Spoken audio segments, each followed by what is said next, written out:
படம் first half பார்த்தீங்கன்னா கொஞ்சம் லேக்காக தான் போச்சு. நான் செகண்ட் ஹாஃப் பார்த்தீங்கன்னா ரொம்ப அழ வச்சுட்டாங்க.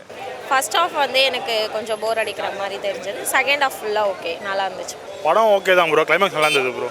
மரியம் ஜார்ஜ் தான் ஹீரோ. அவரு தானே பாட்டத்தை ஃபுல்லாக எடுத்துன்னு போகிறாரு. இந்த ஜார்ஜ் மரியான்னு ஒருத்தர் நடிச்சிருப்பாரு, அவருக்காகவே பார்க்கலாம். கண்டிப்பாக அவர் நிறைய அவார்ட் கிடைக்கணும் அந்த படத்தினால.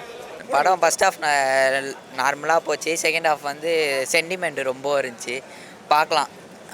எல்லாமே கரெக்டாக லோவாக எடுத்துகிட்டு போயிட்டு ஃபுல்லாக எடுத்துகிட்டு வந்துட்டாங்க. ஓரளவுக்கு பார்க்கலாம் எல்லாரும். ஃபர்ஸ்ட் ஹாஃப் ஒரு மாதிரி சுமாராக போனோம், செகண்ட் ஹாஃப் சூப்பராக இருந்துச்சு. விக்ரமன் சார் படமாக இருந்தது. படம் ஃபர்ஸ்ட் ஹாஃப் பார்த்தீங்கன்னா கொஞ்சம் லேக்காக தான் போச்சு. நான் செகண்ட் ஹாஃப் பார்த்தீங்கன்னா ரொம்ப அழ வச்சுட்டாங்க. ஏன்னா ஜார்ஜோட நடிப்பு வந்து ரொம்ப ரொம்ப அழ வச்சுட்டாங்கண்ணா. ஃபர்ஸ்ட் ஹாஃப் வந்து எனக்கு கொஞ்சம் போர் அடிக்கிற மாதிரி தெரிஞ்சது. செகண்ட் ஹாஃப் ஃபுல்லாக ஓகே, நல்லா இருந்துச்சு. எனக்கு அவங்க அப்பா கேரக்டர் பண்ணாங்களா ஜாஸ்தி, அவங்களது ரொம்ப பிடிச்சிருந்துச்சு.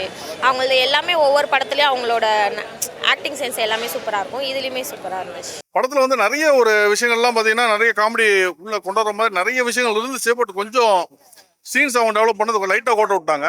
உதாரணத்துக்கு பார்த்தீங்கன்னு வச்சுக்கோங்களேன், நம்ம அருணாச்சலம் படத்தில் வந்து 5 ஸ்டார் ஹோட்டலில் வந்து எல்லாம் கிராமத்தாளங்க வந்து உட்காந்தா அந்த சீக்வன்ஸ் எல்லாம் அவ்வளோ நம்ம வந்து வயிறு வலிக்க சிரிப்போம். அந்த அளவுக்கு இந்த படத்தில் வந்து ஸ்கோப் இருந்துச்சு. அந்த ஸ்கோப்பை வந்து மிஸ் பண்ணிட்டாருன்னு தான் எனக்கு தோணுச்சு. எனக்கான ஃபர்ஸ்ட் ஹாஃப் வந்து ஒரு ஆவரேஜ் ஒரு ஃபீல் கிடச்சிது. செகண்ட் ஹாஃப் வந்து ஃபர்ஸ்ட் ஹாஃபை கம்பேர் பண்ணும்போது பெட்டராக இருந்துச்சு. பட் கிளைமேக்ஸ் வந்து பயங்கர ஒரு இம்பாக்ட்ஃபுல்லாக இருந்துச்சு. ஜார்ஜ் மரியம் தான் இந்த படத்துக்கு வந்து ஒரு முக்கியமான ஒரு கேரக்டரு. ஸோ அவர் பின்னணியில தான் டோட்டல் படம் வந்து போகுது. ஸோ ஃபர்ஸ்ட் ஹாஃபில் வந்து அவரோட நம்பர் ஆஃப் சீன்ஸ் கம்மியாக இருந்தாலுமே செகண்ட் ஹாஃப் கிளைமேக்ஸ் எல்லாமே அவர் மேலே தான் டோட்டல் படம் போகுது. ஸோ வேறு ரேஞ்சில் நடிச்சார். அவர் யூஸ்வலாக வந்து பார்த்தீங்கன்னு வச்சுங்களேன், ஆடியன்ஸ் அள வச்சிருவார். இந்த படத்துலேயே வந்து ஆடியன்ஸ் அள வச்சிட்டார். அந்த அளவுக்கு இந்த படம் இன்ஃபேக்ட் அவர் மற்ற படங்கள்லாம் பார்த்தீங்கன்னா ஒரு சின்ன போர்ஷனாக பண்ணுவார். இது ஃபுல் அண்ட் ஃபுல் அவர் படம் தான்.